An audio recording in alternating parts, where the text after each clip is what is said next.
अस्सलाम वालेकुम, मैं हूँ सहर और आप देख रहे हैं मेरा यूट्यूब चैनल। उम्मीद है आप सब खैरियत से होंगे। नाजरीन, आज की वीडियो में हम आपके लिए लेके आए हैं बहुत ही शानदार टिप्स। अगर बच्चा बोल ना रहा हो, पैम्पर की वजह से नैपी रैशेस हो जाएं, अगर बच्चा चल ना रहा हो, आसानी से दांत निकालने के लिए, बच्चों को खेलते हुए चोट लग जाए और ऐसी मज़ीद कई टिप्स के लिए वीडियो को आखिर तक ज़रूर देखिएगा। लेकिन अगर अभी तक आपने चैनल को सब्सक्राइब नहीं किया तो चैनल को फ़ौरन से सब्सक्राइब कर लें।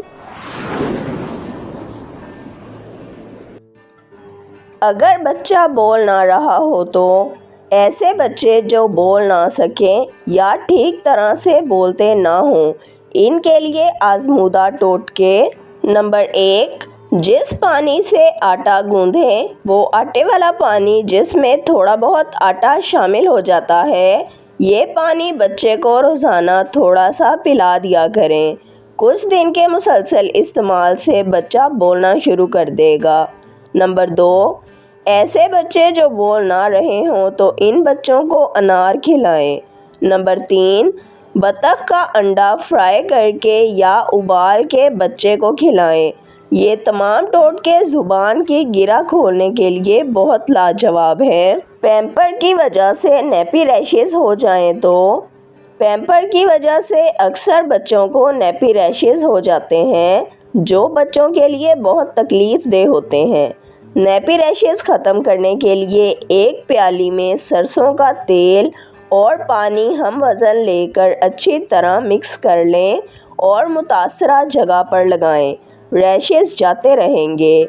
नंबर 2, नैपी रैशेस ख़त्म करने के लिए बच्चों को डायपर बांधने से पहले ज़रा सा कॉर्नफ्लोर पाउडर की तरह छिड़क दें और फिर डायपर लगाएं। नैपी रैशेस ख़त्म हो जाएंगे। अगर बच्चा चल ना रहा हो तो जो बच्चे चल ना सकते हों और जिन बच्चों की बैक बोन कमज़ोर हो और यहाँ तक कि डॉक्टर ने भी जवाब दे दिया हो, इनके लिए 1 कप सरसों के तेल में 1 मुट्ठी लौंग डालकर चूल्हे पर जला लें और इस तेल से रीढ़ की हड्डी पर मालिश करें तो बच्चा चंद ही माह में चलने लगेगा। अगर बच्चा चलने में देर कर रहा हो तो भी इसी तेल की मालिश करें। कुछ दिन के मुसलसल इस्तेमाल से अफाका होगा।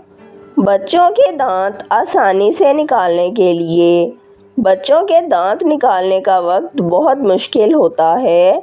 इसमें ये अक्सर बीमार भी रहते हैं और इन्हें बुखार भी हो जाता है और दर्द से तड़पते रहते हैं। लेकिन अगर आप चाहते हैं कि आपके बच्चे के दांत आसानी से निकल आएं और इसे ज़्यादा तकलीफ़ ना उठानी पड़े, तो इस मकसद के हसूल के लिए पीसी हुई मलट्ठी और नमक थोड़े से शहद में मिक्स करके बच्चे के मसूड़ों पर मल दें।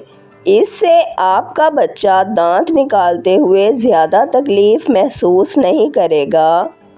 खेलते हुए चोट लग जाए तो बच्चों को खेलते हुए या किसी और वजह से अक्सर अंदरूनी चोट लग जाती है, तो ऐसे में अंडे की सफ़ेदी में थोड़ा सा नमक डालकर अच्छी तरह मिक्स करें और इसे मुतासरा जगह पर लेप कर लें।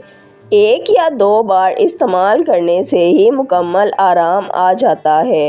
ये टोटका पुरानी और अंदरूनी चोट के लिए बहुत मुफीद साबित हुआ है। वीडियो को लाइक, शेयर और सब्सक्राइब कर दें। बेल आइकॉन को दबा दें ताकि आपको हमारी आने वाली तमाम वीडियोस का नोटिफिकेशन सबसे पहले मिलता रहे। वीडियो को अपने फ्रेंड्स और फैमिली के साथ ज़रूर शेयर करें ताकि वो भी इन कीमती टोटकों से फ़ायदा उठा सकें। अगर आप भी किसी मसले का हल जानना या बताना चाहते हैं तो कमेंट सेक्शन में लिख दें। अपना ख्याल रखिएगा। हमें इजाज़त दीजिए। अल्लाह हाफिज़।